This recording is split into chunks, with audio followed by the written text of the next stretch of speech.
सशक्त भारत के निर्माण करने वाले सभी युवाओं को जय हिंद। तो प्यारे बच्चों, आज हम लोग पढ़ने वाले हैं निर्देशांक ज्यामिति, जो कि सबसे महत्वपूर्ण है। समझ लो, आज की जो क्लास होने वाली है वो सबसे महत्वपूर्ण है, जो कि सभी महत्वपूर्ण प्रश्नों को हल करा दिए जाएंगे। यानी एक ही क्लास में जितने वर्णनात्मक प्रश्न हैं वो सभी क्वेश्चन को आज हम लोग पूरी अच्छी तरीके से समाप्त कर जाएंगे। ठीक है ना? तो आप लोग इससे जुड़े रहिए, ताकि देखो ये 100% इससे बाहर कुछ आने वाला ही नहीं। इतना ही आप पढ़ लो, देखो उसके बाद से आपको कुछ पढ़ने की जरूरत नहीं है। पूरा निर्देशांक ज्यामिति का जो चैप्टर है वो पूरा तैयार हो जाएगा। ठीक है ना?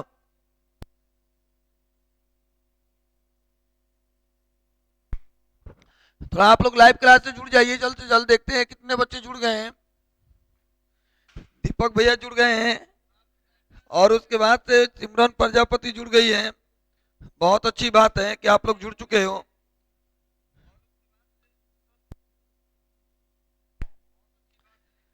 अंशु गुप्ता भी जुड़ गई है, और शिवम भी जुड़ गए हैं। बहुत अच्छा लग रहा है। चलो देखो, अब एक बात समझना प्यारे बच्चों, कि समझ लो, देखो इस अध्याय में जो है कि पूरा मतलब है कि एक ही क्लास में जितने मोस्ट इंपोर्टेंट क्वेश्चन है, जितने हमारे पास में निर्देशांक ज्यामिति के महत्वपूर्ण प्रश्न हैं, समझ रहे हो ना? यानी ये सब प्रश्न कहाँ से आए हैं इसके बारे में मैं बता देना चाहता हूँ, कि जितने सीरीज के मोस्ट इंपोर्टेंट क्वेश्चन हैं, जितने हमारे पास में एनसीईआरटी बुक की मोस्ट इंपोर्टेंट क्वेश्चन है, और जितने हमारे पास में अनसॉल्व की मोस्ट इंपोर्टेंट क्वेश्चन है, केवल वही प्रश्नों को यहाँ पे सॉल्व कराए जाएंगे। ठीक है ना? तो एक ही क्लास में ये पूरा निर्देशांक ज्यामिति कंप्लीट हो जाएगा।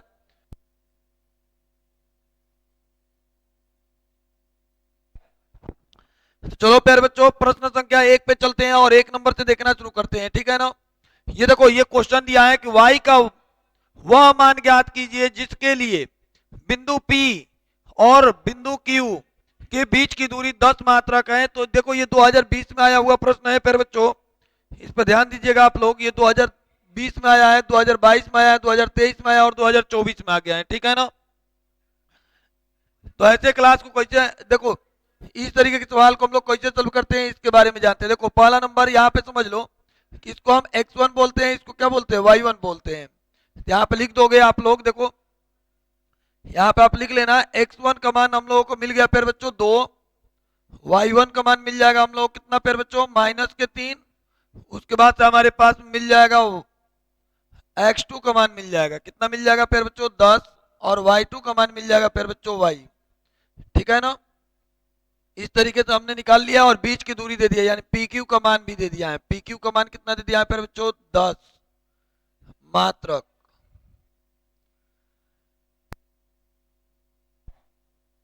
इतना लिखने के बाद तो हम यहाँ पे लिखेंगे, चूंकि P Q equal to under root में फॉर्मूला होता है x2 माइनस के x1 का वर्ग प्लस के y2 माइनस के y1 का वर्ग। ठीक है ना? इस तरीके से हमने लिख लिया। इतना लिखने के बाद जब हम लोग क्या करेंगे, देखो x2 माइनस के x1 यानी कितना हो जाएगा? 10 माइनस के 2 का वर्ग प्लस के y2 माइनस के y1 यानी y माइनस के कितना हो जाएगा? 3। तो माइनस माइनस मिलके क्या बन जाएगा फिर बच्चों? प्लस के 3, और इसका होल स्क्वायर लिख लेंगे। लिखने के बाद से यहाँ पे पी क्यू का मान कितना दे दिया है? 10 दे दिया है, तो हम यहाँ पे 10 को भी लिख लिए। ठीक है? अब यहाँ पे लिख देंगे दोनों पक्षों का वर्ग, दोनों पक्षों का,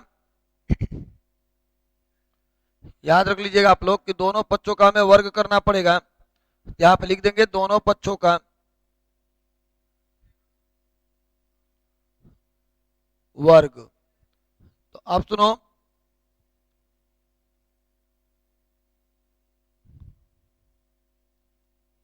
वर्ग कर दो। बताओ तो इसका वर्ग करोगे तो कितना हो जाएगा फिर बच्चों? 10 का वर्ग। और इसका वर्ग करोगे तो कितना हो जाएगा? रूट हट जाएगा, तो कितना हो जाएगा? 8 का वर्ग प्लस के y प्लस के 3 का होल स्क्वायर हो जाएगा ना? अब बताओ तो 10 का वर्ग कितना हो जाएगा फिर बच्चों? 100। और 8 का वर्ग 64 प्लस ये कितना हो जाएगा? y प्लस के 3 का होल स्क्वायर लिख देंगे। ठीक है ना? इधर ये प्लस में इधर जाएगा तो क्या हो जाएगा फिर बच्चों? माइनस में हो जाएगा। यानी कितना लिख दोगे?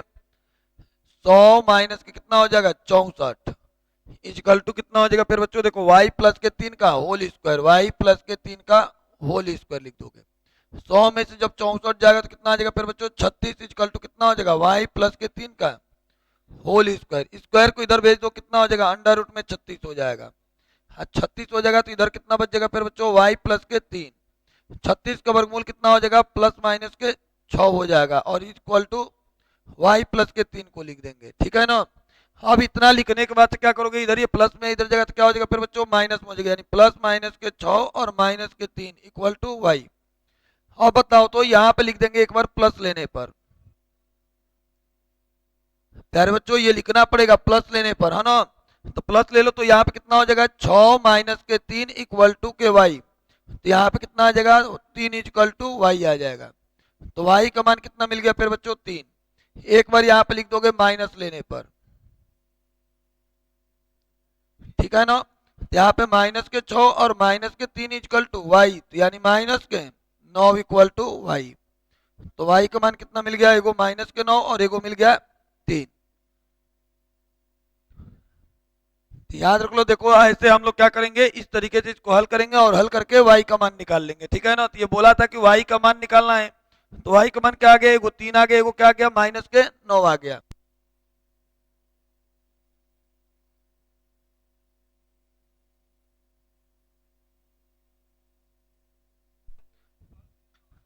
प्यारे बच्चों थोड़ा लाइव क्लासेस को शेयर कर दो ताकि वो भी बच्चे जुड़ जाएं जो लोग अभी नए हैं।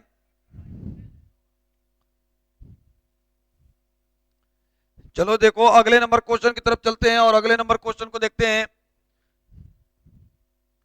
हाँ दीपक जी आप क्वेश्चन पूछ सकते हैं, क्या पूछना है बोलिए आप। अब सुनिए, देखिए ये क्या कह रहा है, देखो दूसरा नंबर क्वेश्चन दे रहा है कि यदि x और y, सुन लो, x और y में एक ऐसा संबंध ज्ञात करना है ना, कि बिंदु x कामा y बिंदुओं 3 कामा 6 और माइनस के 3 कामा 4 से समदूरस्थ हो। क्या हो, समदूरस्थ हो, ठीक है ना। ये एनसीईआरटी का क्वेश्चन का है, सुन लो एनसीईआरटी का है, 2019 में आया हुआ है, 2023 में आया हुआ है, 2024 में आया है, 2025 में आया, लगातार आ रहा है पर बच्चों, ठीक है ना। तो ऐसे सवाल को हम लोगों को ध्यान देना होगा।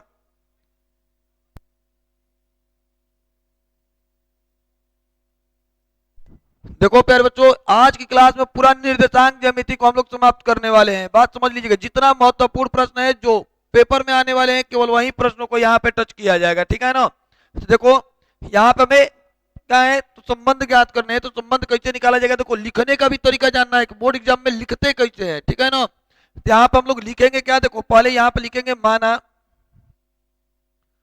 बिंदु, पहले लिख लो माना बिंदु x कामा y, इसको नाम दे दो P, है ना, जो बिंदुओं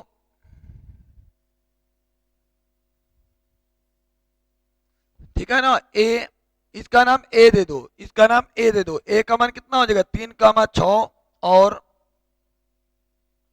उसके बाद कितना दे देंगे, B दे देंगे, माइनस के 3 कामा कितना लिख देंगे, 4, ठीक है ना। बिंदु इतना और इतना से समदूरस्थ है, क्या फिर बच्चों, समदूरस्थ है।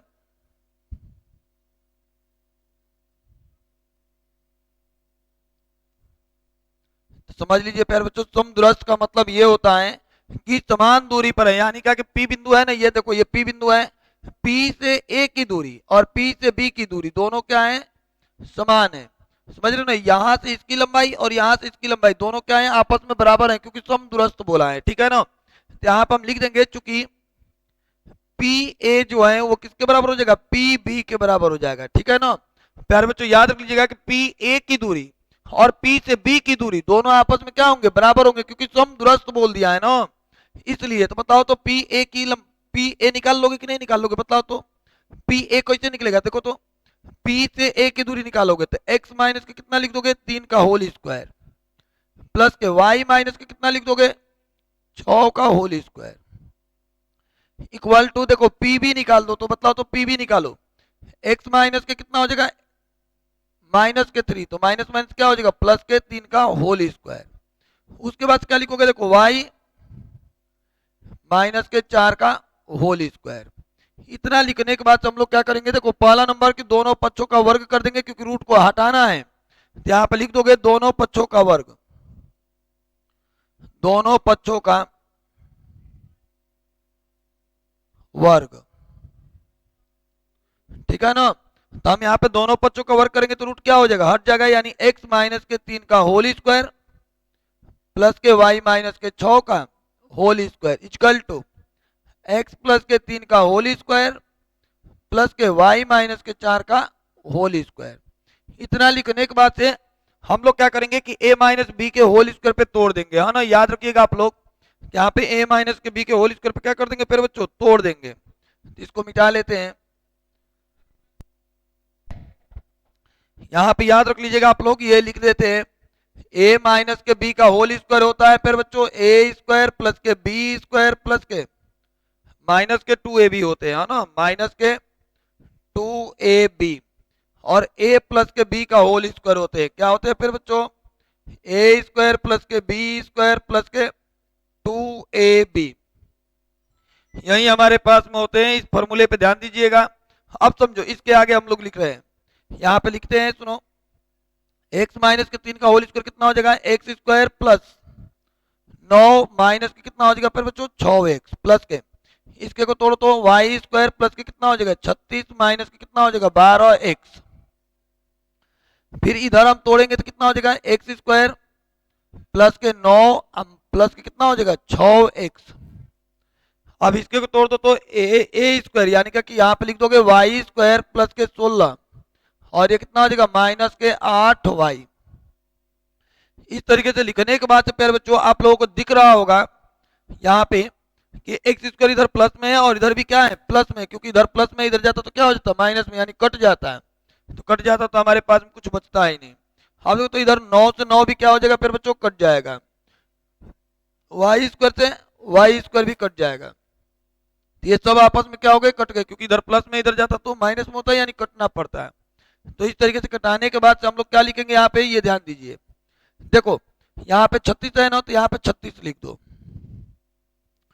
और माइनस इधर ये प्लस में इधर जगह तो क्या हो जाएगा माइनस के 16 हो जाएगा इक्वल टू, आप समझो तो इधर 6x है ना, तो 6x प्लस के इधर माइनस में इधर जगह तो क्या हो जाएगा प्लस में 6x, उसके बाद कितना है देखो इधर माइनस में इधर जगह तो फिर बच्चों क्या हो जाएगा प्लस के 12y माइनस के 8y, जो बचा है उसको हम पक्षांतर कर लिए, ठीक है ना। अब इसमें से घट जाएगा तो कितना आ जाएगा फिर बच्चों 20 आ जाएगा, यहाँ पर हम लिख देते हैं 20 इक्वल टू, अब बताओ तो 6 चौक कितना हो जाएगा फिर बच्चों 12x और प्लस के 12 में से देखो 12y में से 8y जाएगा तो कितना हो जाएगा 4y हो जाएगा, ठीक है ना। अब बताओ तो 20 इक्वल टू, दोनों में कॉमन क्या हो रहा है फिर बच्चों 4, यहाँ पे कितना बच जाएगा 3x प्लस के कितना मिल जाएगा y, इधर ये गुणा में इधर जाएगा तो क्या हो जाएगा भागा हो जाएगा, यानी 20 बटे में कितना लिख दोगे 4 इक्वल टू 3x प्लस के कितना लिख दोगे y, इससे इसको कट कर दो 5 बार में चला जाएगा, है ना, तो यानी 3x प्लस के कितना लिख दोगे y, हमारे पास में यही रिलेशन हो गया, ठीक है ना। तो हम लोगों को क्या करना है इस तरीके से इसको हल करना था, है ना। इसमें बोला था कि x और y में क्या संबंध है, तो x और y में यही संबंध है कि 3x प्लस के y इक्वल टू कितने के बराबर है 5 के बराबर है, ठीक है। तो इस पे ध्यान दीजिएगा आप लोग, ये प्रश्न संख्या 2 था, इसको हम लोग इस तरीके से हल करेंगे, और कोई भी क्वेश्चन आता है तो कैसे हल करते हैं इस पे ध्यान देते रहिएगा, है ना। लिखने का भी तरीका हम लोगों को जानना है।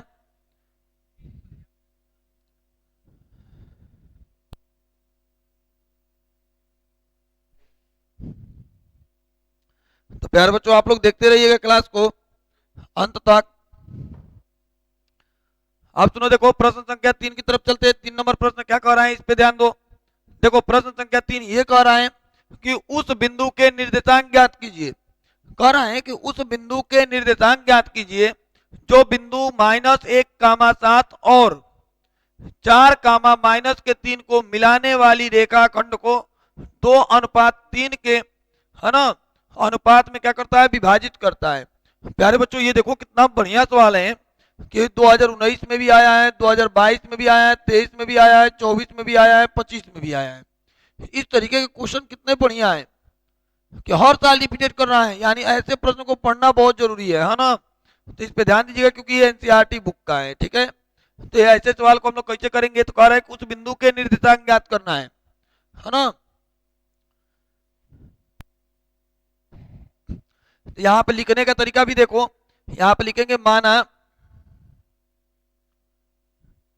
रेखाखंड को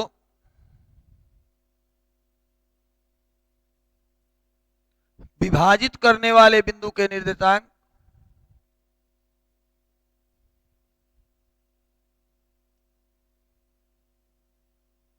सुन लो, विभाजित करने वाले बिंदु के निर्देशांक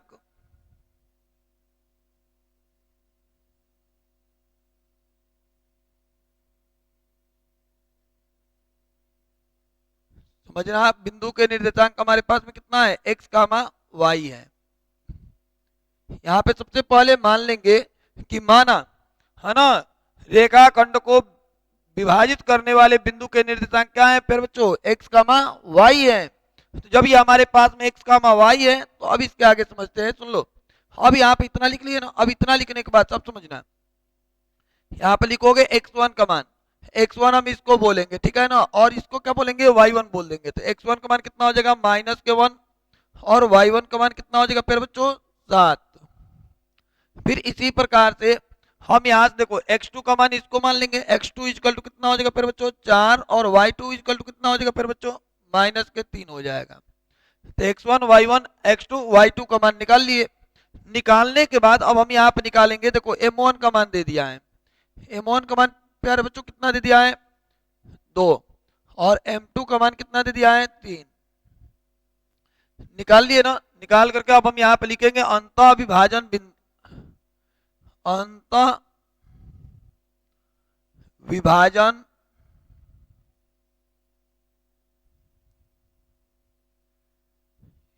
की स्थिति में,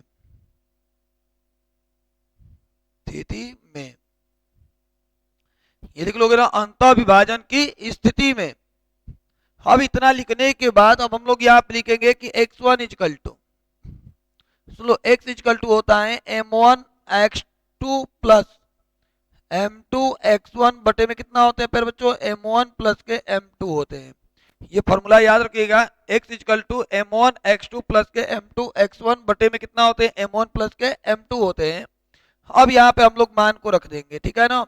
तो m1 का मान कितना दिया है फिर बच्चों, 2, अगुणे x2 का मान कितना दिया है, 4, प्लस के m2 का मान कितना दिया है, 3, अगुणे x1 का मान कितना दे दिया है, -1 बटे में m1 प्लस के m2 यानी 2 प्लस के 3। इधर हमारे पास में कितना हो गया, x हो गया। तो इसके आगे हम बढ़ जाते हैं, देखो x इक्वल टू हम लोगों को मिल जाएगा 4 दूना का 8 माइनस के 3 बटे में कितना हो जाएगा फिर बच्चों, 5, यानी x इक्वल टू कितना हो जाएगा, 5 बटे का 5। इससे ये कट जाएगा ना, तो x का मान कितना आ गया प्यारे, तो हमारे पास में x का मान आ गया 1, है ना। तो अब सुनो, इसके आगे हम लोग x का मान निकाल लिया, अब y का मान निकालेंगे। तो समझिए, तो y इक्वल टू कितना होते हैं, m1 y2 plus m2 y1 बटे में कितना होते हैं फिर बच्चों, m1 प्लस के m2 होते हैं। अब यहाँ पे भी मान को रख देंगे, देखो y इक्वल टू m1 का मान कितना है, 2 है, पूरे y2 का मान कितना है फिर बच्चों, -3, प्लस m1 का मान कितना दिया है फिर बच्चों, देखो तो अब देखो m2 का मान हम लोग कितना दिया है, 3, और y1 का मान कितना दिया है, 7, बटे में m1 प्लस के m2 यानी 2 प्लस के 3, यानी y इक्वल टू कितना हो जाएगा, -6 प्लस के 21 बटे में कितना हो जाएगा फिर बच्चों, 5 हो जाएगा। यहाँ पर हम लोग लिख सकते हैं ना, y इक्वल टू 15 बटे में 5, इससे इसको कट कर दिए तो यानी y इक्वल टू कितना आ गया, 3 आ गया। हम यहाँ पे लिख दिए y का मान 3। तो देख लो, x का भी मान निकल गया, y का भी मान निकल गया। निकाल करके अब यहाँ पे लिख दोगे, अतः अभीष्ट बिंदु, इस पर ध्यान दीजिएगा, अभीष्ट बिंदु हमारे पास में कितना हो जाएगा फिर बच्चों, x का मान 1 आ गया है, y का मान 3 है। याद रख लीजिएगा आप लोग, इस तरीके से हम इस क्वेश्चन को सॉल्व कर सकते हैं। तो देख लो, लिखने का तरीका मेन ऐसे ही होना चाहिए ताकि बोर्ड एग्जाम में अच्छे ढंग से आप लोगों को देखा जाए और देख करके नंबर भी मिल जाएगा, है ना। एक भी नंबर कटने लायक नहीं रहेगा अगर आप ऐसे लिखते हो तब, ठीक है ना। तो प्यारे बच्चों, आप लोगों को सही से समझ में आ रहा होगा, जैसे कि हम समझ चुके हैं। अब अगले नंबर क्वेश्चन पे चलते हैं, यानी प्रश्न संख्या 3 तो हो गया ना। अब प्रश्न संख्या 4 की तरफ चलते हैं और 4 नंबर प्रश्न को देखते हैं कैसा है ना। देखो ये प्रश्न संख्या 4 क्या दे रहा है, कह रहा है कि सिद्ध कीजिए कि बिंदु, है ना, 5 कामा माइनस के 2, 6 कामा 4 और 7 कामा माइनस के 2 एक समद्विबाहु त्रिभुज के शीर्ष है। तो इस पे हमें जांच करना है कि समद्विबाहु त्रिभुज के शीर्ष है कि नहीं है, यही हमको सिद्ध करना है, ठीक है ना। ये 2024 में आया हुआ प्रश्न है प्यारे बच्चों। तो ऐसे ही पूछता रहता है क्वेश्चन। तो देखो इस तरीके के क्वेश्चन को हम लोग कैसे हल करेंगे। सबसे पहला काम समद्विबाहु त्रिभुज की बात किया है।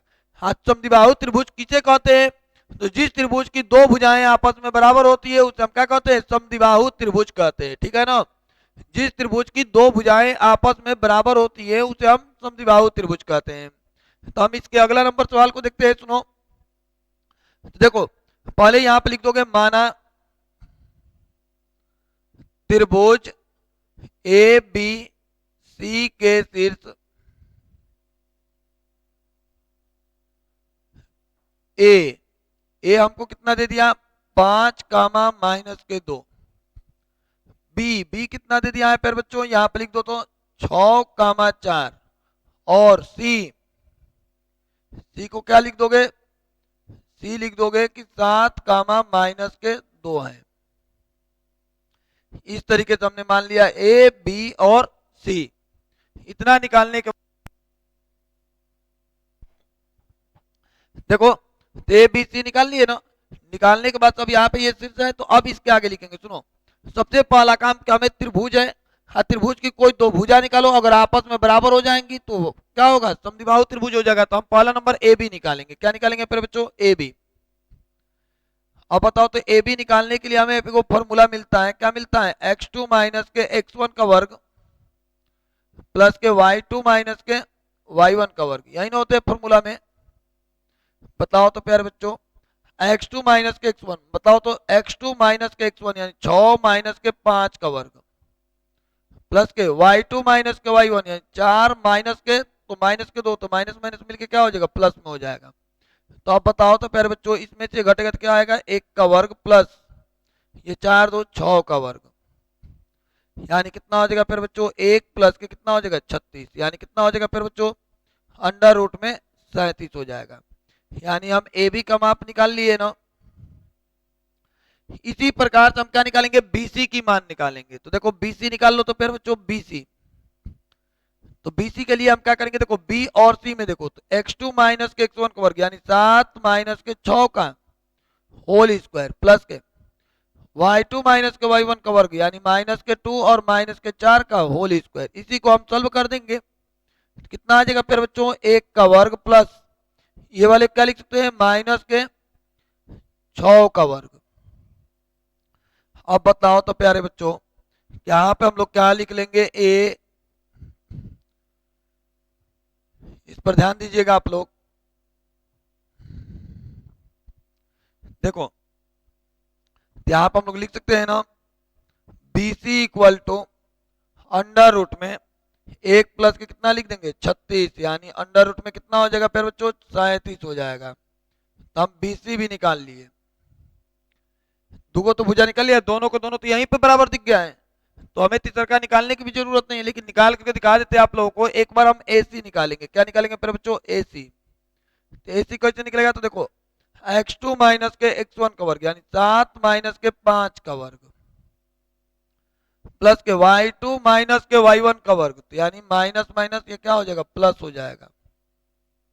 अब इतने का वर्ग कर लो तो कितना हो जाएगा फिर बच्चों, देखो 7 माइनस के 5 का वर्ग और ये देखो ये माइनस के 2 और ये माइनस के 2, तो माइनस माइनस मिलके क्या हो जाएगा, प्लस में हो जाएगा। तो 7 में से 5 जाएगा, कितना हो जाएगा, 2 का वर्ग और ये वाला कितना हो जाएगा फिर बच्चों, 0 का वर्ग, यानी कितना हो जाएगा, अंडर रूट में 4 हो जाएगा। तो ए सी इक्वल टू कितना हो जाएगा फिर बच्चों, 2 हो जाएगा। अब बताओ इस त्रिभुज की दो भुजाएं बराबर है कि नहीं है, यहाँ पे लिख दोगे चूंकि A B equal to B C not equal A C, अतः त्रिभुज ए बी सी के शीर्ष एक समद्विबाहु त्रिभुज है।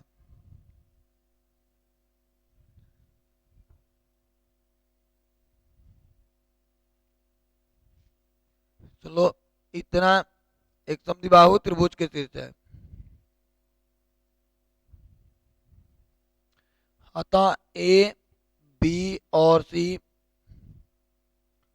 समद्विबाहु त्रिभुज के शीर्ष है।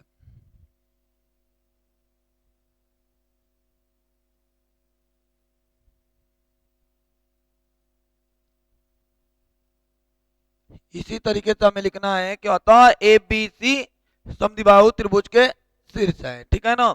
यहाँ पे हमने हल कर लिया और हल करके आपको दिखा दिया। देखो लिखने का तरीका क्या था, पहले यहाँ शुरू करेंगे, यहाँ तक आए, फिर इसके बाद से इसको उतार लो, अच्छे ढंग से आप लोगों को समझ में आ जाएगा, ठीक है ना। फिर बच्चों तो इसके आगे हम लोग देखते हैं। अब अगले नंबर सवाल क्या कर रहा है, इस पे ध्यान देना है।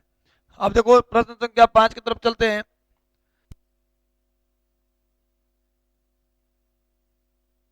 सुनो, ये देखो ये कितना बढ़िया सवाल है। ये देखो ये भी बहुत अच्छा क्वेश्चन है, बार बार रिपीटेड क्वेश्चन कर रहे हैं सब, है ना। यहाँ पे दिया है एनसीईआरटी का 2020 में, 2022 में, 23 में, 24 में, 25 में, इस तरीके से क्वेश्चन पूछा है। देखो वह अनुपात ज्ञात कीजिए जिसमें बिंदुओं -3, 10 और 6, 8 को मिलाने वाली रेखा खंड को बिंदु -1, 6 विभाजित करता है, ठीक है ना। ये एनसीईआरटी में, ये एनसीईआरटी किताब का ही सवाल है, समझ लेना।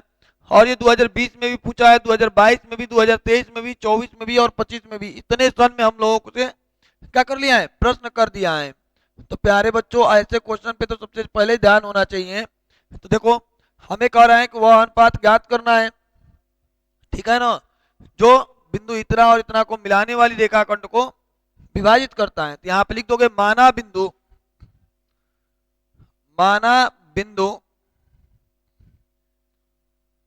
क्या लिख दोगे, P कितना है, -1, रेखाखंड को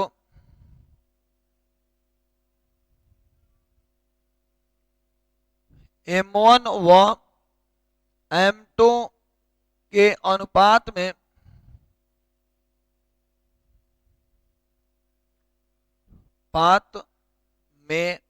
विभाजित करता है।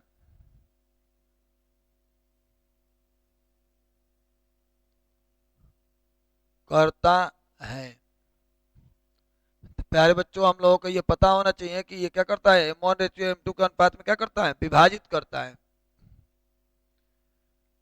ना। अब देखो इसके आगे हम लोग लिख दिए ना, तो विभाजित करता है, इसके आगे अब हम लोग समझेंगे, समझना। तो यहाँ पर अब हम लोग ध्यान देंगे। देखो इसको हम नाम देंगे x1 x2। देखो तो x1 का मान कितना हो जाएगा फिर बच्चों, x1 का मान मिल जाएगा हम लोगों को -3 और x2 का मान कितना मिल जाएगा फिर बच्चों 6। फिर इसी प्रकार से y1 का मान मिल जाएगा हम लोगों के पास में 10 और y2 का मान मिल जाएगा फिर बच्चों 8। आज देखो एक बार ध्यान देना, इसको बोलेंगे x1, इसको बोलेंगे y1। देखो ये x1 हो गया और ये क्या हो गया, y1 हो गया, और ये क्या हो गया फिर बच्चों x2 हो गया और ये क्या हो गया, y2 हो गया। तो इस तरीके से हमने लिख लिया। लिखने के बाद जब हमारे पास में क्या हो गया, देखो ये वाले को हम क्या बोलेंगे x और इसको बोलेंगे y। तो x का मान कितना हो गया फिर बच्चों, x का जो मान आ गया वो -1 और y का जो मान आ गया वो कितना आ गया, 6 आ गया। अब ये भी लिखने के बाद जब हम यहाँ पे देखो हमें अनुपात निकालना है, यानी M1 रेशियो M2 का मान निकालना है, ठीक है ना। तो यहाँ पे कैसे निकलेगा, यहाँ पे लिखोगे अंतःविभाजन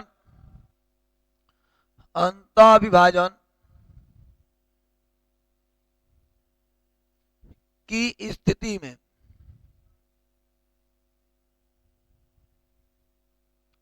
यहाँ पे लिख देंगे ना, अंतःविभाजन की स्थिति में x इक्वल टू एगो फॉर्मूला होते हैं, क्या होते हैं, M1 x2 plus M2 x1 बटे में कितना होते हैं, M1 प्लस के M2 होते हैं, ठीक है ना।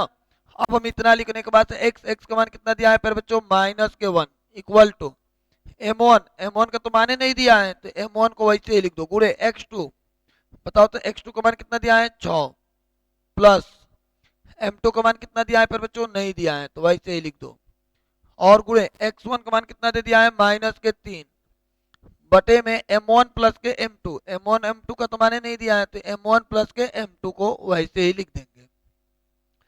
इसके आगे हम लोग यहाँ पे सॉल्व कर देते हैं, ये समझिए। देखो तो -1 इक्वल टू, इसमें इससे गुणा करोगे तो कितना हो जाएगा 6m1 प्लस माइनस, देखो प्लस माइनस माइनस हो जाएगा तो यहाँ पे कितना हो जाएगा 3m2 हो जाएगा, 3m2 बटे में कितना हो जाएगा m1 प्लस के m2। अब देखो इधर ये भागा में इधर जगह तो क्या हो जाएगा गुणा में हो जाएगा, यानी m1 माइनस में हो जाएगा, ये भी m2 भी किस में हो जाएगा माइनस में हो जाएगा, इक्वल टू ये कितना हो जाएगा 6m1 माइनस के 3m2। अब बताओ तो इधर ये माइनस में इधर आएगा तो क्या हो जाएगा फिर बच्चों प्लस में हो जाएगा, यानी 3m2 माइनस के m2 इक्वल टू 6m1, इधर ये माइनस में इधर जाएगा तो क्या हो जाएगा प्लस के m1 हो जाएगा। इसके बाद से इसको घटाओ तो कितना हो जाएगा 2m1 इक्वल टू 7m2 हो जाएगा। इसके बाद क्या लिखेंगे इधर गुणा में इधर जगह तो क्या हो जाएगा भागा में हो जाएगा, यानी 2 बटे में 7 इक्वल टू कितना हो जाएगा, यहाँ पे ध्यान दीजिएगा आप लोग, ये m2 है और ये क्या है फिर बच्चों m1 है ना, यहाँ पे याद रहे ये m1 है। अब देखो तो इधर कितना हो जाएगा m1 बटे में कितना हो जाएगा m2 हो जाएगा, ठीक है ना। इधर ये गुणा में इधर जगह तो क्या हो जाएगा भागा में हो जाएगा, तो ये वाला हम लोगों को मिल गया, यहाँ पे लिख दोगे। रेखाखंड को विभाजित करने वाले, देखो यहाँ पे हमें ये मिल गया, वह अनुपात ज्ञात कीजिए, है ना। अतः यहाँ पर हम लोग लिख सकते हैं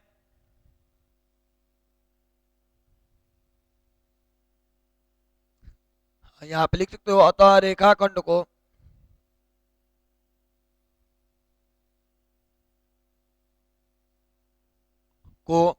m1 रेशियो m2 के अनुपात में विभाजित करते हैं, यानी 2:7 के अनुपात में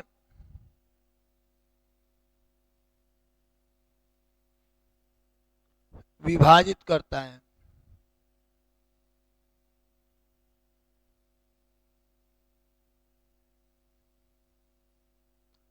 तो प्यारे बच्चों ये लिखना भी जरूरी रहता है, ये नहीं है कि नहीं लिखोगे, ये लिखना जरूरी है क्योंकि अंत में तुम्हें उसको स्पष्ट बतलाना पड़ेगा।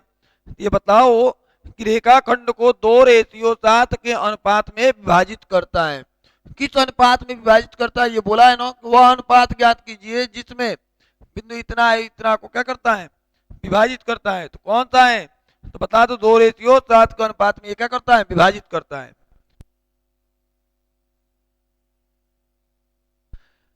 अब देखते हैं अगले नंबर क्वेश्चन को, आप लोग चाहोगे तो आप लोग इसको स्क्रीनशॉट भी ले सकते हो, है ना, तो आप लोग इसको स्क्रीनशॉट लीजिएगा जरूर।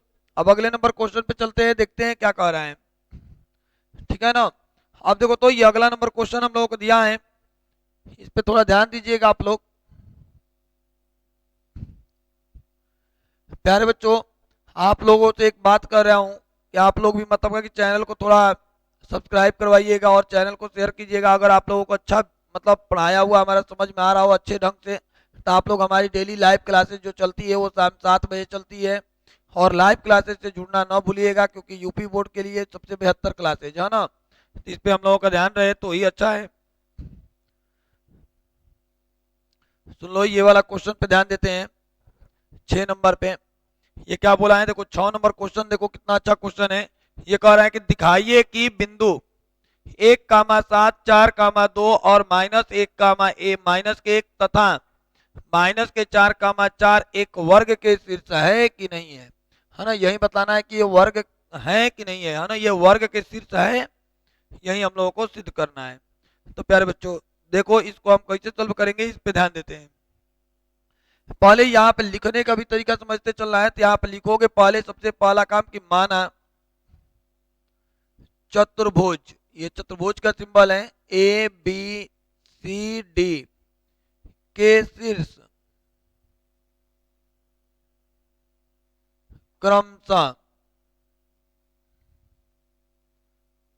ठीक है ना, क्रमशः ए हम लोग कितना दे दिया है पर बच्चों 1,7, बी कितना दे दिया है प्यारे बच्चों 4,2 और हम लोगों के पास में सी दिया है ए बी,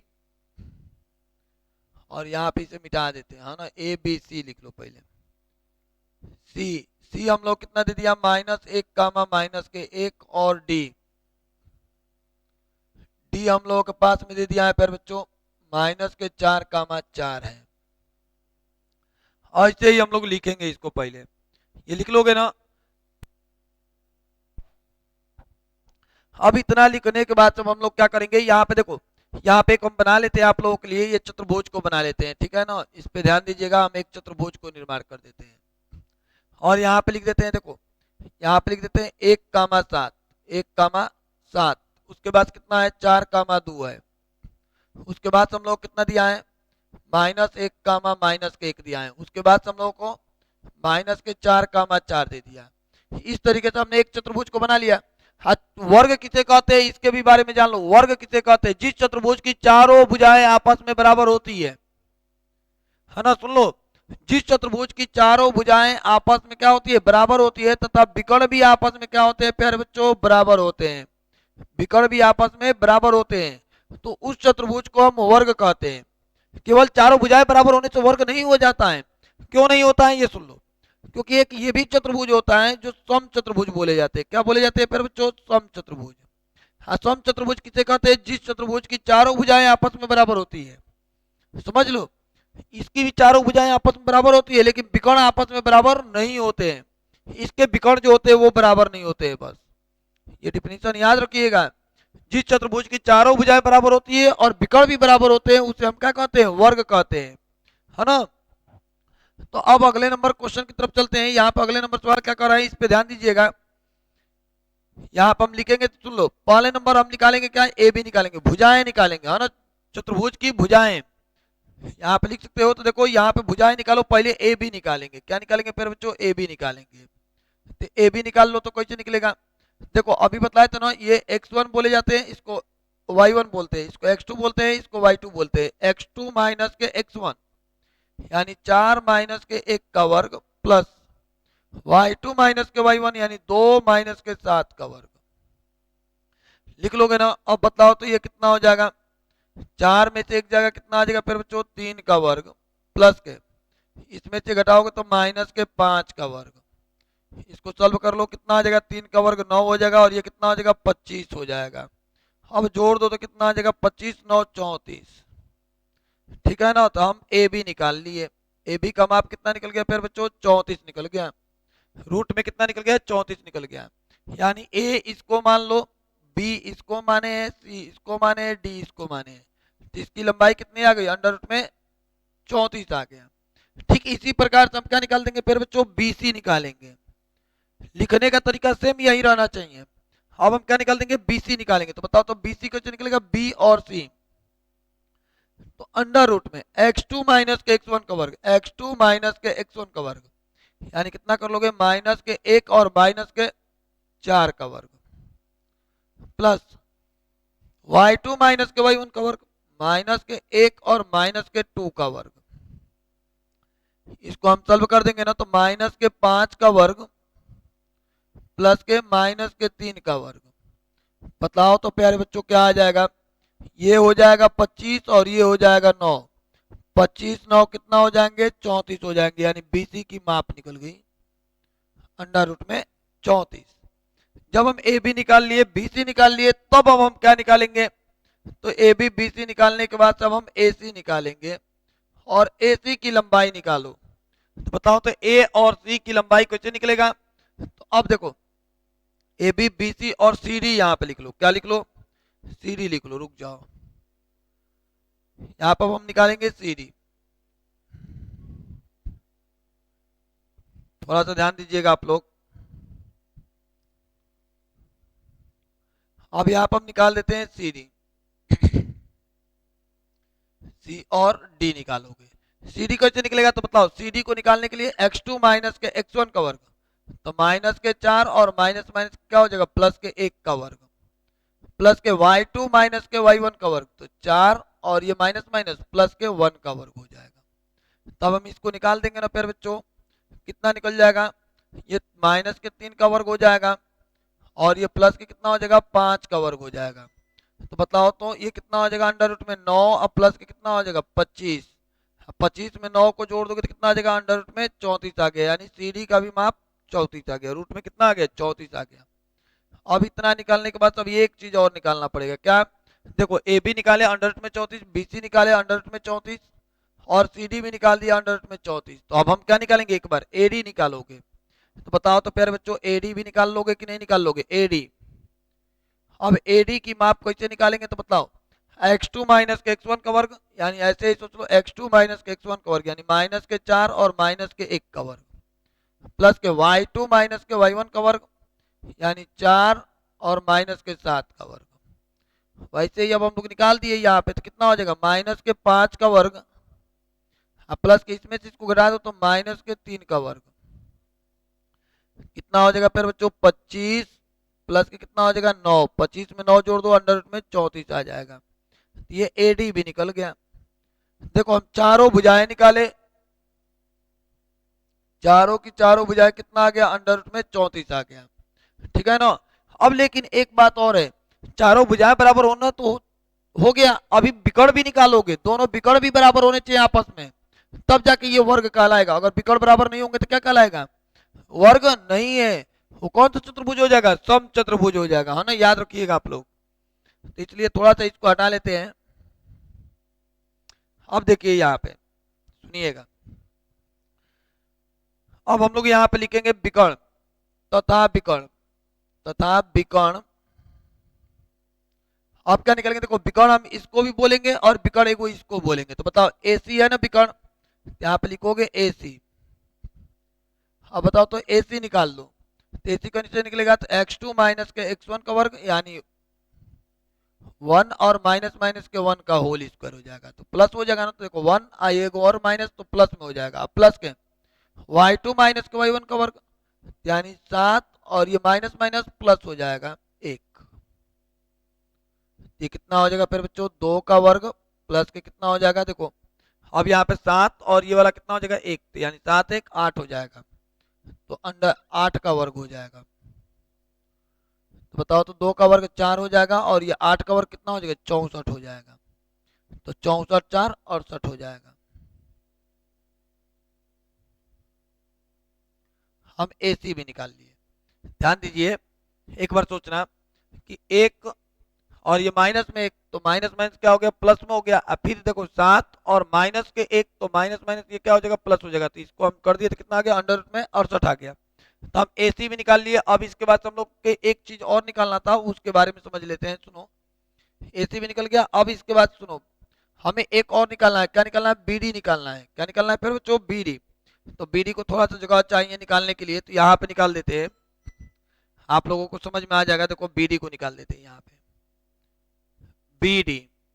तो बीडी को कैसे निकाला जाएगा, देखो तो x2 माइनस के x1 का वर्ग यानी अंडर रूट में 4 अब प्लस के 4 का वर्ग प्लस के, अब देखो तो y2 माइनस के y1 का वर्ग, ये कितना हो जाएगा 2 माइनस के 4 का होल स्क्वायर हो जाएगा, है ना।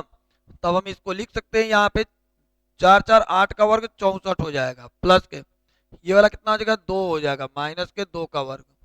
तो इसको हम क्या कर देंगे यहाँ पे लिख दो तो 64 प्लस के कितना हो जाएगा 4, तो इसको हम कर देंगे तो कितना आ जाएगा अंडर रूट में 68 आ जाएगा। तो अब एक बात बताओ प्यारे बच्चों कि हम क्या निकाल दिए, ये विकर्ण निकल गया।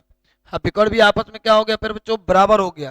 तो जब विकर्ण भी बराबर हो गया देखो ये विकर्ण एगो विकर्ण आया अंडर रूट में 68 और एगो और आ गया अंडर रूट में 68, ये क्या हो गया देखो। अतः यहाँ पे हम लोग लिख देंगे एक लाइन, अतः भुजाएं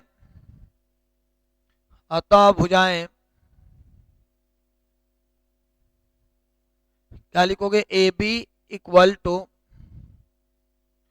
B C equal to C D equal to A D, ठीक है ना। ये सभी भुजाएं आपस में बराबर हो गई हैं। तथा विकर्ण विकर्ण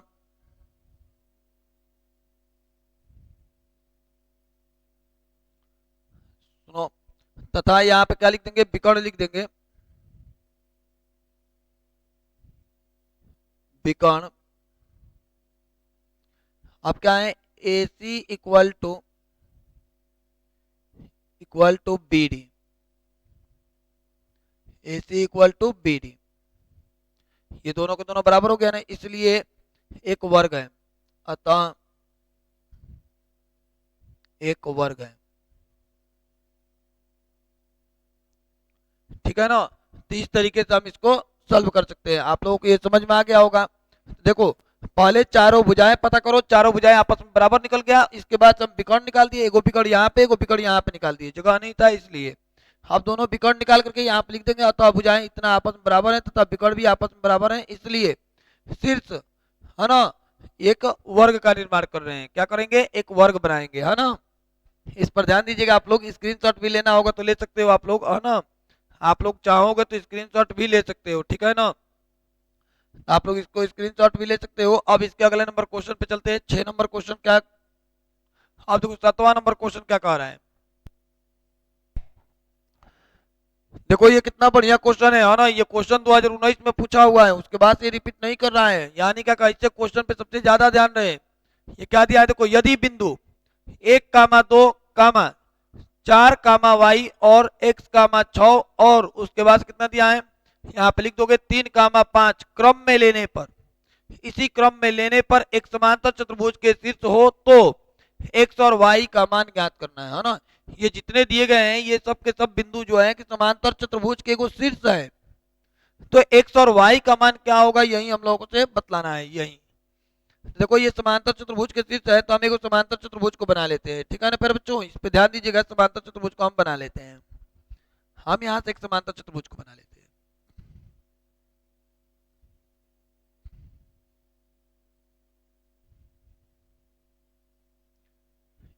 इस पे ध्यान दीजिएगा आप लोग, समांतर चतुर्भुज के शीर्ष हो गया। अब इसके बाद सुनो, ए दे दिया है, तो यहाँ पे हम ए को लिख लेते हैं। ए कितना दिया है फिर बच्चों, 1, 2। बी कितना दिया है, तो बी हम लोगों को दे दिया है 4, वाई। एक क्रम में लेना है, ए के बाद से बी, बी के बाद से सी। सी कितना आ गया फिर बच्चों, यहाँ पे देखो सी हमको मिल गया x, 6 और डी कितना मिल गया फिर बच्चों, डी हम लोगों को मिला है 3, 5। 3, 5। इस तरीके से हम ए निकाल दिए, बी, सी और D.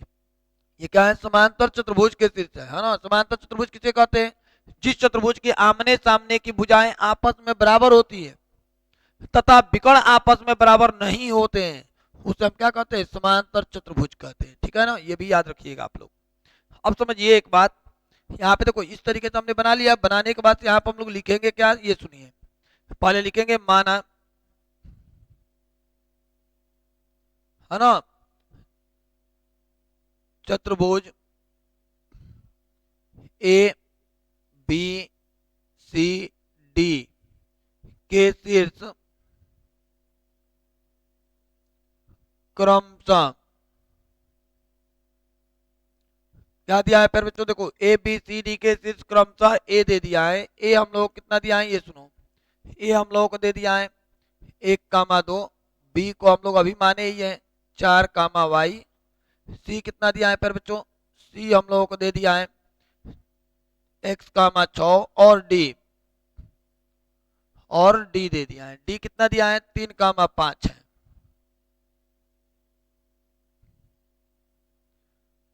Soon low, A B C D, है ना, इतना लिख दिए। इतना इसके आगे हम लोगों को ये नहीं लिखना चाहिए था, हम लोगों को ये लिख देना चाहिए था। समझिएगा आप लोग, यहाँ पे क्या लिख देंगे, इतना डी एक समांतर चतुर्भुज के शीर्ष है, एक समांतर चतुर्भुज के शीर्ष है,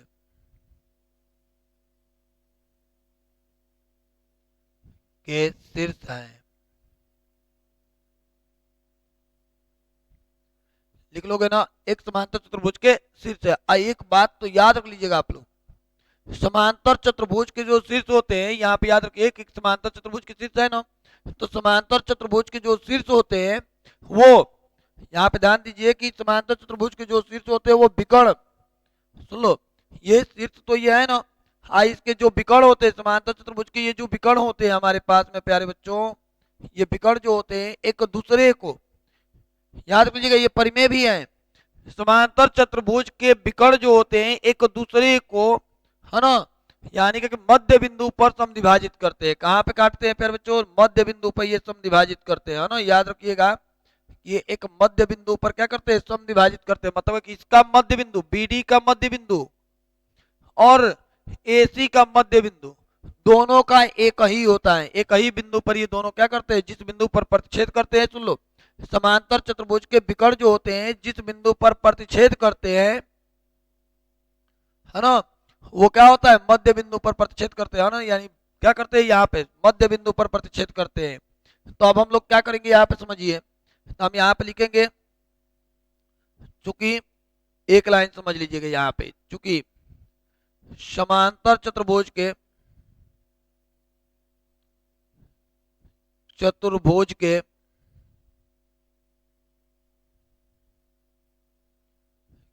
विकर्ण,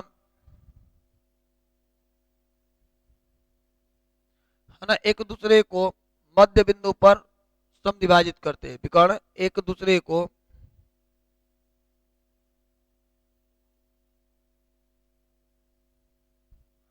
मध्य बिंदु पर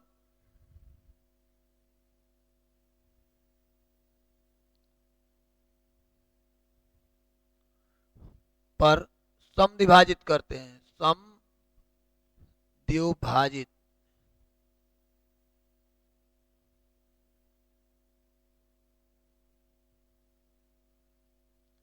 याद रखिएगा। समांतर चतुर्भुज के विकर्ण जो होते हैं एक दूसरे को क्या करते हैं? समद्विभाजित करते हैं। यानी एक दूसरे को मध्य बिंदु पर क्या करते हैं? काटते हैं, है ना। एक दूसरे को कहाँ पे काटते हैं? मध्य बिंदु पर काटते हैं। इसलिए हमें यहाँ पे अब पता चल गया है कि एसी का मध्य बिंदु, यहाँ पे याद रखिएगा आप, एसी का मध्य बिंदु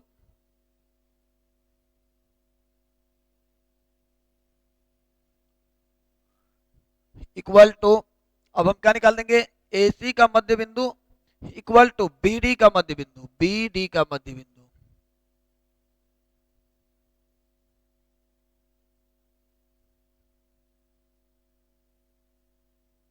आपस में बराबर होंगे, है ना। यानी एसी का भी मध्य बिंदु वही आएगा और बीडी का भी मध्य बिंदु वही होगा, एक ही बिंदु में होगा। तो इसलिए दोनों के दोनों आपस में क्या हो जाएंगे? बराबर हो जाएंगे। इसलिए ये दोनों के दोनों आपस में बराबर हो जाएंगे। यही तो मेन था, है ना। इसके आगे सवाल हो जाएगा, ए बी एसी का मध्य बिंदु का एक फॉर्मूला होते हैं। क्या होते हैं? x1 प्लस के x2 का वर्ग, x1 प्लस के x2 बटे में 2। एसी के देखो तो x1 प्लस के x2 यानी कितना हो जाएगा? 1 प्लस के x बटे में 2, कामा y1 प्लस के y2 बटे में 2, तो 2 प्लस के कितना हो जाएगा? 6 बटे में 2। इतना तो कर लिए ना, बराबर। बीडी का मध्य बिंदु बताओ, इसका मध्य बिंदु निकालना होगा तो कैसे निकालोगे? 3 प्लस के 4 बटे में 2, ध्यान दीजिएगा, 3 प्लस के 4 बटे में 2, कामा y1 प्लस के y2 यानी कितना हो जाएगा? ये 5 प्लस के कितना हो जाएगा? y बटे में 2 हो जाएगा। देख लो, एसी का मध्य बिंदु निकाल दिए, यानी 1 प्लस के x बटे में 2 और 2 प्लस के 6 बटे में 2। उसी प्रकार से यहाँ पे निकाल दिए, 4 प्लस के 3 बटे में 2 और कामा 5 प्लस के y बटे में 2 कर दिए। करने के बाद अब हम लोग क्या करेंगे, इस पे ध्यान दीजिए कि यहाँ के बाद इसकी तुलना भी करना पड़ेगा ना, तो यहाँ पर हम तुलना कर लेंगे, ठीक है। तो अगर एक लाइन बढ़ जाते हैं, अगर पहले लिख लो तो 1 प्लस के x बटे में 2, कामा 6 2 8, 8 में 2 से भाग दे दोगे तो कितना आ जाएगा फिर बच्चों? 4 आ जाएगा। इस पे ध्यान दीजिएगा, ये 4 आ गया। फिर इधर देखो, 4 3 7 बटे में 2 हो जाएगा, इक्वल टू 7 बटे में 2, कामा 5 प्लस के y बटे में 2, 5 प्लस के y बटे में 2 हो जाएगा। इस तरीके से लिख लिए। लिखने के बाद जब हम क्या करेंगे? तुलना कर लेंगे। इसकी तुलना इससे कर लो, इसकी तुलना इससे कर लो। अब बताओ तो प्यारे बच्चों ये कितना हो जाएगा? तुलना कर लो तो 1 प्लस के x बटे में 2 इक्वल टू 7 बटे में कितना हो जाएगा? 2 हो जाएगा। 2 से 2 क्या हुआ? कट गया। तो यहाँ पे कितना बच जाएगा? 1 प्लस के x इक्वल टू कितना हो जाएगा? 7। तो x इक्वल टू कितना हो जाएगा फिर बच्चों? 6 हो जाएगा। फिर यहाँ से हम लोग क्या करेंगे? यहाँ पे लिख देंगे 4 इक्वल टू कितना हो जाएगा? 5 प्लस के y बटे में कितना हो जाएगा? 2। इधर ये भागा में इधर जगह तो क्या हो जाएगा? गुणा में। 8 इक्वल टू कितना हो जाएगा? 5 प्लस के y, इधर प्लस में इधर जगह तो माइनस में, यानी 8 माइनस के 5 इक्वल टू कितना हो जाएगा? y, यानी 3 इक्वल टू y आ गया। तो देख लो, x का मान निकल गया और y का भी मान निकल गया ना। इस तरीके से हमने निकाल लिया x और y का मान। यही तो हमें कहा था कि x का और y का मान निकालो। तो x का भी मान निकल गया और y का भी मान निकल गया। तो प्यारे बच्चों याद रखिएगा, मेन इसमें क्या थी कि समांतर चतुर्भुज के विकर्ण जो होते हैं एक दूसरे को मध्य बिंदु पर क्या करते हैं, समद्विभाजित करते हैं, है ना। तो बस वही यहाँ पे मध्य बिंदु पर समद्विभाजित करते हैं, इसीलिए है ना AC का जो मध्य बिंदु होगा वो और BD का जो मध्य बिंदु होगा वो दोनों आपस में क्या होते हैं, बराबर होते हैं। एक बात बतला देना चाहता हूं कि मध्य बिंदु का एक फॉर्मूला होता है, मध्य बिंदु का फॉर्मूला क्या होते हैं, x1 प्लस के x2 बटे में 2 कामा y1 प्लस के y2 बटे में 2 होते हैं। यही फॉर्मूले का यहाँ पे प्रयोग कर दिया गया। करने के बाद यहाँ पे तुलना कर दिए, तुलना करके x का और y का मान निकाल लिए।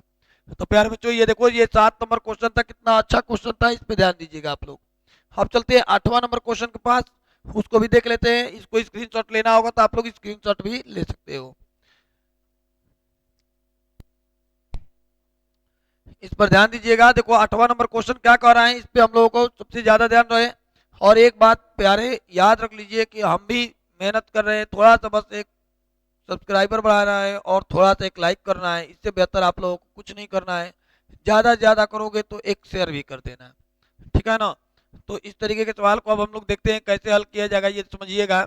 यदि A 5 कामा माइनस के 1 B दिया है, माइनस के 3 कामा माइनस के 2 तथा C दे दिया है माइनस के 1 कामा 8, त्रिभुज ABC के शीर्ष है, तो शीर्ष A से जाने वाली माध्यिका की लंबाई ज्ञात करनी है। क्या बोला है, माध्यिका की लंबाई ज्ञात करनी है। मतलब ये समझ लो कि यहाँ पे हमने एक त्रिभुज को बना लिया, कुछ देर के लिए समझिएगा। यहाँ पर हम एक त्रिभुज को बना लिए, इस त्रिभुज के क्या क्या दिया है, देखो A दे दिया है, A का मान कितना दे दिया है 5 कामा माइनस के 1, ध्यान दीजिएगा।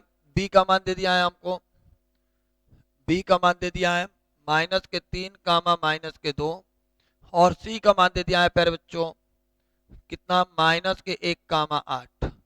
A का मान दे दिया, B का मान दे दिया और C का मान दे दिया। देने के बाद कह रहा है कि शीर्ष A से जाने वाली माध्यिका की लंबाई बतलानी है। क्या बोला है, शीर्ष A से जाने वाली माध्यिका की लंबाई ज्ञात कीजिए। मतलब ये प्यारे कह रहा है कि शीर्ष A से जाने वाली माध्यिका की लंबाई बतलानी है। बताओ, यानी यहां से ये वाली जो माध्यिका है ना, इसी को बोल रहा है माध्यिका की लंबाई ज्ञात कीजिए, ठीक है ना। तो इसकी माध्यिका की लंबाई निकालने के लिए इसका तो नाम देना पड़ेगा ना, कुछ D देना पड़ेगा, और इसी की लंबाई निकालनी यानी AD की ही लंबाई हम लोग क्या करनी है, ज्ञात करनी है। तो अब हमें यहाँ पे करना क्या होगा, ये सुन लीजिए। माना त्रिभुज के शीर्ष ABC के शीर्ष दिया है, तो आप लिख दोगे माना त्रिभुज, माना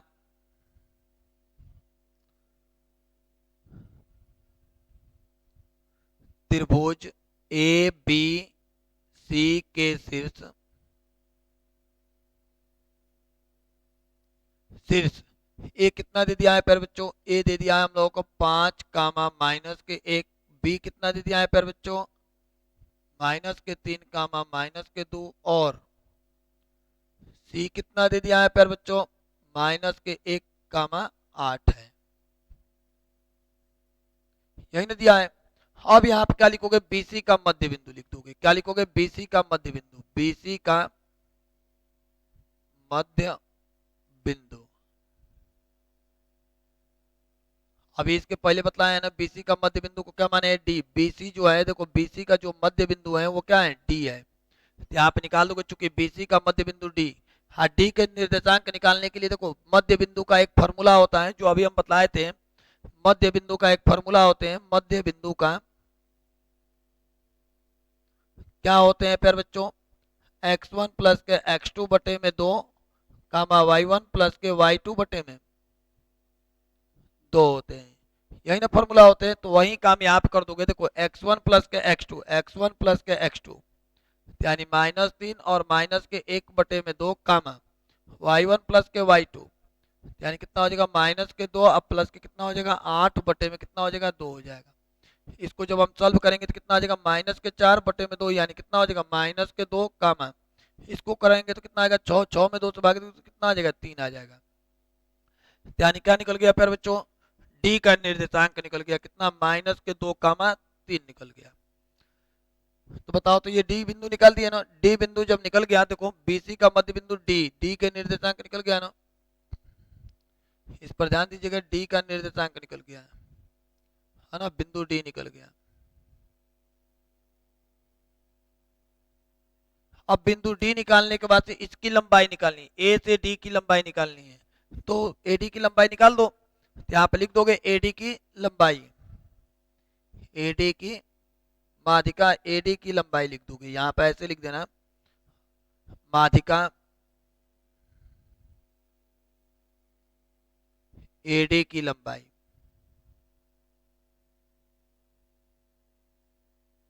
ठीक है ना, यही बोला था कि इसकी माध्यिका एडी की लंबाई निकालनी है। तो बताओ तो एडी की लंबाई निकालने के लिए क्या हो जाएगा, x2 माइनस के x1 वाला फॉर्मूला लगा दो, दूरी वाला फॉर्मूला लगा दो। बताओ तो x2 माइनस के x1 का वर्ग, यानी 5 माइनस के तो माइनस माइनस प्लस के 2 का वर्ग, प्लस के y2 माइनस के y1 का वर्ग, तो कितना हो जाएगा जी, माइनस के 1 और माइनस के 3 का वर्ग।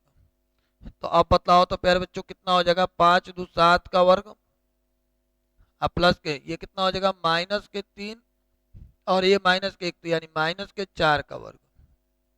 ये बताओ तो 7 का वर्ग कितना हो जाएगा प्यारे बच्चों, 49, और 4 का वर्ग कितना हो जाएगा, 16, तो 49 1 50, 10 60 5 65, यही ना आएगा। 9 6 15 का 5 हाथ में लगा, 1 4 1 5 और 1 6 हो जाएगा, है ना, तो यानी 65 हो जाएगा। तो याद रख लीजिएगा कि यानी x2 माइनस के x1 का वर्ग अब प्लस के y2 माइनस के y1 का वर्ग। अब इतना को मैंने सॉल्व किया तो कितना आ गया, अंडर रूट में 65 मात्रक लिख दोगे, है ना, ये लिखना जरूरी है, मात्रक। ठीक है ना, तो एडी की माध्यिका की लंबाई कितना निकल गया, अंडर रूट में 65 आ गया। इसके अलावा कुछ नहीं करना था इसमें। देखो लिखने का तरीका, सबसे पहले ये फिगर बनाना चाहो तो आप बना भी सकते हो, इसमें कोई दिक्कत नहीं है। तो आप लोग इस पे ध्यान दीजिएगा। प्रश्न संख्या ये 8 था। ठीक है ना, अब प्रश्न संख्या 9 पे चलते हैं। 9 नंबर भी प्रश्न को देखते हैं। 9 नंबर प्रश्न क्या कह रहा है,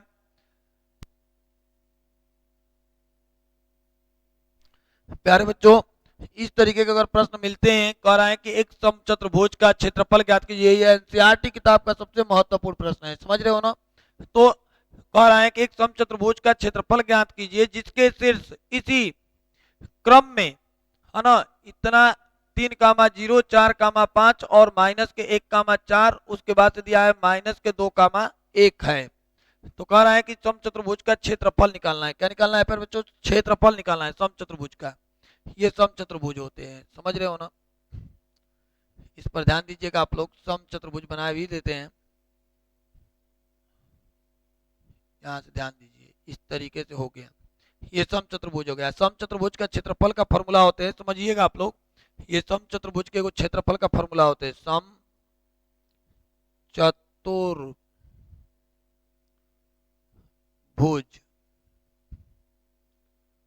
का क्षेत्रफल, समझ लो। यहाँ पे क्या लिखे हैं, समचतुर्भुज का क्षेत्रफल, इसका फॉर्मूला होते हैं, इसको हम बोलेंगे, देखो ये क्या बोलते हैं प्यारे बच्चों, यानी ये विकर्ण होते हैं। ये भी क्या है हमारे पास में, विकर्ण है। तो समचतुर्भुज का क्षेत्रफल होता है 1/2 विकर्णों का गुणनफल, 1/2 गुणे विकर्णों का गुणनफल, यानी 1/2 गुणे, इसको नाम दे दो D1 और इसका नाम दे दो D2, यानी D1 गुणे D2 होते हैं। याद रख लीजिएगा, समचतुर्भुज का फॉर्मूला होते हैं 1/2 गुणे D1 गुणे D2 होते हैं, है ना, यही हमारे पास में फॉर्मूला होते हैं। तो बताओ तो यहाँ पर हम लिख देते हैं। बताओ यहाँ पे कितना दिया है जी, 3 कामा 0, उसके बाद क्या दिया है प्यारे बच्चों, 4 कामा 5, उसके बाद कितना दिया है प्यारे बच्चों, माइनस के 1 कामा 4, और इसके बाद हम लोगों को दे दिया है माइनस के 2 कामा माइनस के 1 है, यही ना दिया है। अब इतना देने के बाद जब हम लोग इसको हल करते हैं तो देखो यहाँ पे क्या लिखोगे, पहले नंबर ये लिखोगे कि यहाँ पे सुनो, सबसे पहला काम यहाँ पे लिखोगे, माना समचतुर्भुज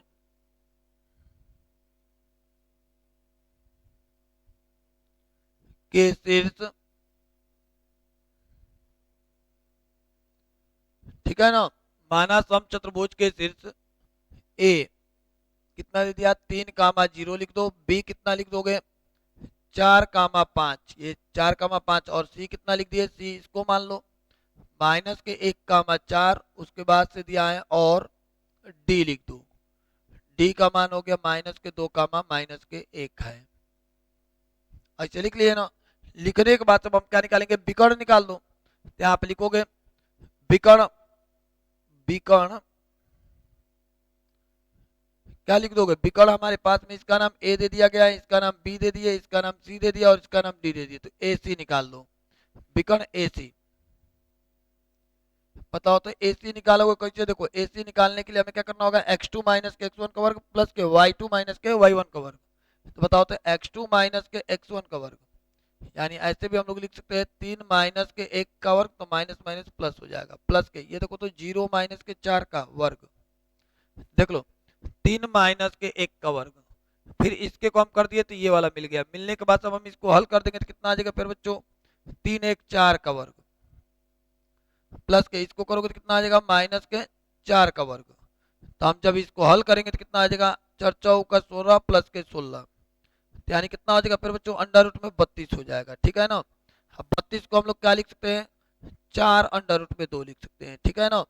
यानी इतना को हमने ये लिख दिया, यानी विकर्ण हमारे पास में मिल गया, विकर्ण ए सी इक्वल टू, इसी प्रकार से हम क्या निकाल देंगे फिर बच्चों, बी डी निकाल दो।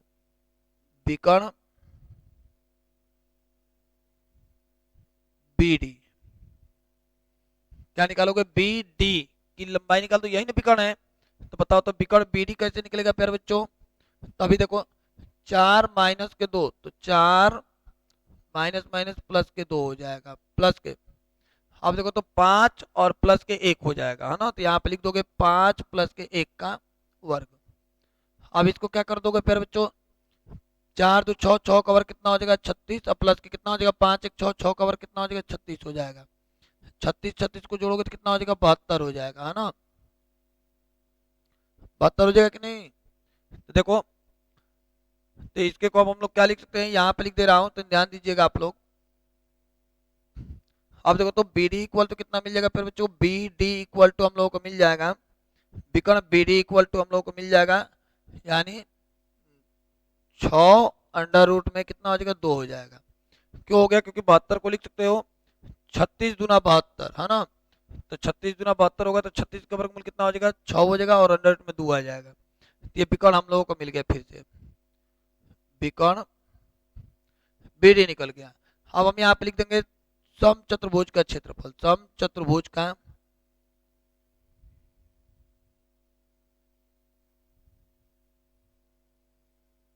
बताओ तो सम चतुर्भुज के क्षेत्रफल क्या होते हैं, 1/2 गुणे, यानी ए सी गुणे क्या लिख दोगे, ए सी गुणे बी डी, यही होंगे जी, ए सी गुणे बी डी। क्यों होंगे, क्योंकि ए सी हमारा विकर्ण है और बी डी भी हमारा विकर्ण है। तो अब यहाँ पे कितना मिल जाएगा फिर बच्चों, 1/2 गुणे ए सी का माप कितना आया था 4 अंडर रूट में 2 आ गया था, और गुणे बी डी का माप कितना आ गया था 6 अंडर रूट में 2 आ गया था, है ना। अब इसको कटा दो, इसको इससे कटा दोगे तो 2 बार में कट जाएगा, यानी कितना हो जाएगा, ध्यान दो 6 दूना का 12, अब 12 दूना का 24 हो जाएगा, 24 वर्ग इकाई, वर्ग इकाई।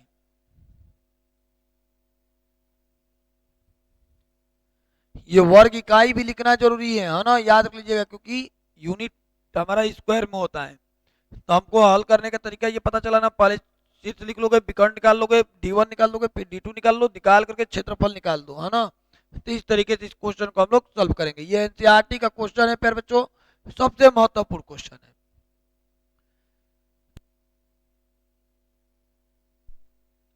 हम लोगों को ये सीरीज में समझ लो कि हम लोगों को सीरीज में नहीं दिया है, ठीक है ना। तो इसलिए ये क्वेश्चन को हमने सीरीज में नहीं दिया है, लेकिन एनसीईआरटी बुक में दिया था, जो महत्वपूर्ण है उसको हम लोग लिख लिए हैं, है ना। इसके अगले नंबर सवाल पे चलते हैं, प्रश्न संख्या 10 पे, 10 नंबर क्या कर रहे हैं उस पे ध्यान देते हैं। देखो ये और भी बेस्ट क्वेश्चन है, देखो ये क्या कर रहा है, ये सीरीज में भी दिया है ना, 2-3 सीरीजों में ये मिल रहा है बार बार। देखो वह अनुपात ज्ञात कीजिए जिसमें बिंदु P माइनस के 3 P और बिंदुओं, है ना, ये A दे दिया है माइनस के 5 माइनस के 4 और B दे दिया है माइनस के 2 3 को मिलाने वाली रेखाखंड को विभाजित करता है, ठीक है ना। तो P का मान भी ज्ञात करनी है ना। ये बतला रहा है कि मिलाने वाली रेखाखंड को किस अनुपात में विभाजित करता है, पहले ये पता करना पड़ेगा, वह अनुपात ज्ञात करना है, ठीक है ना। पहले विभाजित करता है, उसके बाद से P का भी मान निकालना है, दो को काम करना है इसमें। पहले P का भी मान निकालना है और किस अनुपात में विभाजित करता है ये भी बतलाना है, ठीक है ना। तो दो दो काम करने हैं इसमें। तो देखो दो कैसे निकाले जाएंगे अब ये सुन लो। तो माना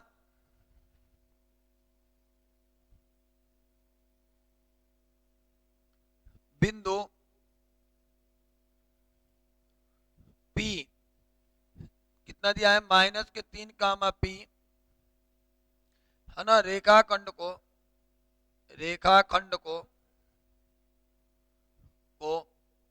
M1 व M2 के अनुपात में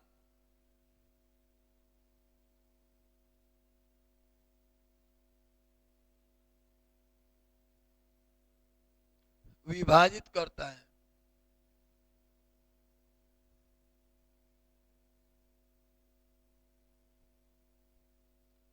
ठीक है ना, ये M1 और M2 के अनुपात में क्या करता है, विभाजित करता है। अब इसके आगे हम लोग आराम से लिखेंगे, देखो क्या लिखेंगे, इसको हम बोल देंगे, देखो ध्यान से, इसको हम बोलेंगे x1, x का मान कितना हो गया, -3। उसके बाद क्या लिख दोगे, y का मान कितना हो गया फिर बच्चों, p। अब इसके बाद हम लोग लिखेंगे x1 का मान, x1 का मान कितना दिया है, -5, है ना। और यहाँ पे लिख दोगे x2 का मान दिया है, x2 का मान ये है -2। उसके बाद से y1 का मान दे दिया है फिर बच्चों, कितना दिया है, y1 का मान -4 दिया है ना। और y2 का मान कितना दे दिया है फिर बच्चों, ये ध्यान से देखिएगा आप लोग, है ना। y2 का मान दे दिया है 3, तो y2 का मान लिख दिए। इसके बाद हमें m1 और m2 का मान निकालना है, ठीक है ना। तो ये सब दे दिया, देने के बाद से m1 और m2 का मान निकालना है। तो लिखोगे अंतः विभाजन की स्थिति में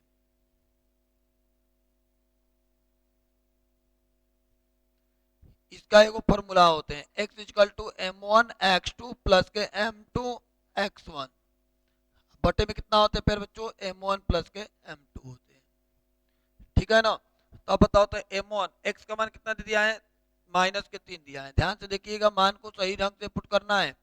और उसके बाद से m1 का तो मान दिया नहीं है, तो m1 को वैसे ही लिख देंगे। x2 का मान कितना दिया है फिर बच्चों, -2 प्लस के m2 का मान कितना दिया है फिर बच्चों, नहीं दिया है, तो m2 को वैसे ही लिख दो। पूरे x1 का मान कितना दे दिया है, -5 बटे में m1 प्लस के m2, तो m1 और m2 का मान नहीं दिया है, m1 प्लस के m2 को वैसे ही लिख देंगे। इधर ये भागा में इधर जगह, तो फिर बच्चों क्या हो जाएगा, गुणा में हो जाएगा, तो हम गुणा कर देंगे। तो इसमें गुणा कर लो, तो -3m1 और -3m2 इक्वल टू, इसमें गुणा कर लो तो कितना हो जाएगा, -2m1 और इसमें करोगे तो कितना हो जाएगा, -10 -5m2 हो जाएगा, 5m2। इतना तो लिख लिया ना, देख लो इसमें हो गया, तो इतना आ गया। अब बताओ, तो इसके आगे हम लोग क्या करेंगे, इधर ये देखो, इधर ये माइनस में इधर जाएगा तो क्या हो जाएगा, प्लस में हो जाएगा, तो यानी 3m1 माइनस के 2m1, इधर ये माइनस में इधर जाएगा तो क्या हो जाएगा फिर बच्चों, प्लस में हो जाएगा, यानी 5m2। यहाँ पे याद रखिएगा 5m2 लिखोगे, माइनस के 3m2।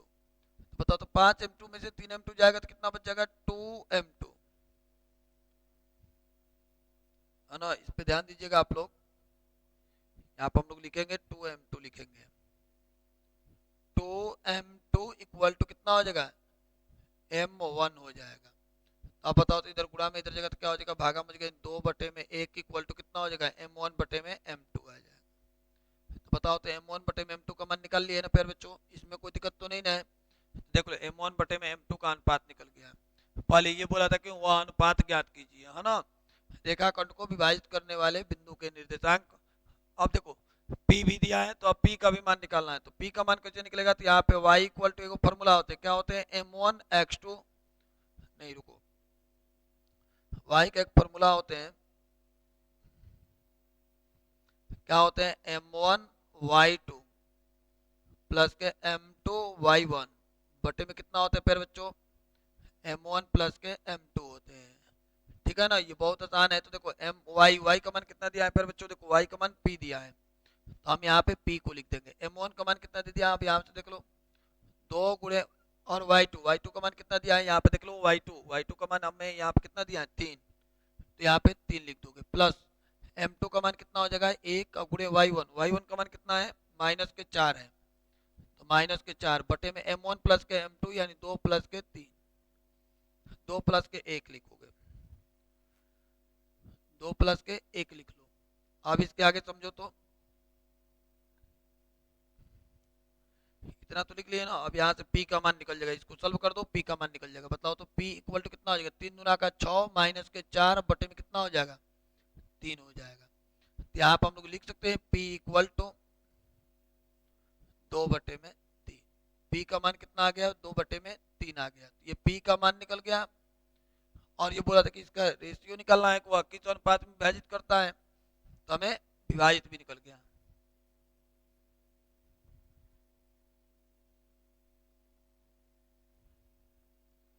यहाँ पे लिख दोगे अतः रेखाखंड को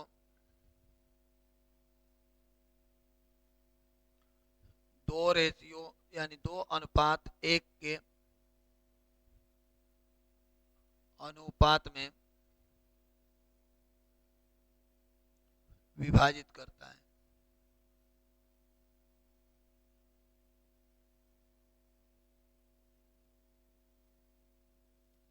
इस तरीके से हम लिख देंगे। ठीक है ना फिर बच्चों, तो हमारे पास में ये सवाल थे, इसमें कोई अगर दिक्कत हो तो आप लोग कमेंट बॉक्स में लिखिएगा ताकि हम देख भी ले, आप लोगों का जवाब दे दें।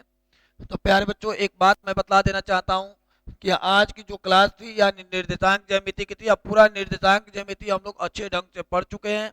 और मैं आप लोगों से चाहता हूं कि आप लोग विश्वास के साथ में ये पढ़ लीजिए पूरा अच्छे ढंग से, इसकी पूरी तैयारी कर लीजिए, ताकि इससे रिलेटेड अगर कोई भी प्रश्न बनेगा तो आप सभी लोग कर लोगे निश्चित तौर पे, है ना। इसके एक और वीडियो में लाइव क्लास में पढ़ाया था, तो वो जो लाइव क्लास में जो पढ़ाए गए थे जितने प्रश्न थे वो सभी के सभी बहुविकल्पीय प्रश्न थे, ठीक है ना।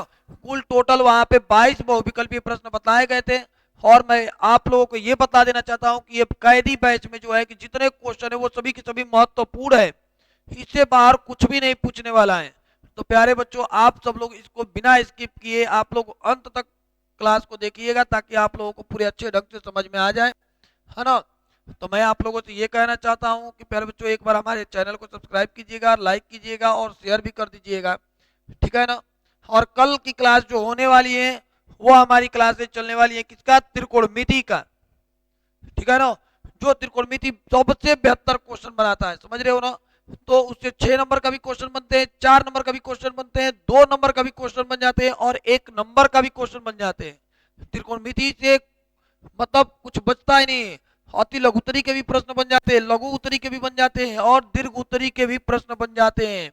तो प्यारे बच्चों ध्यान रहे कि कल की क्लास जो है शाम 7 बजे लाइव क्लास देखना मत भूलिएगा आप लोग, ताकि आप सभी लोग हमसे जुड़िए, जुड़ करके एक बार पढ़िए अच्छे ढंग से। और 100 में 100 मैथ में नहीं आया तो फिर कहिए आप, है ना। तो फिर मिलते हैं हम कल, और आज की क्लास इतना ही, और मिलते हैं हम लोग कल।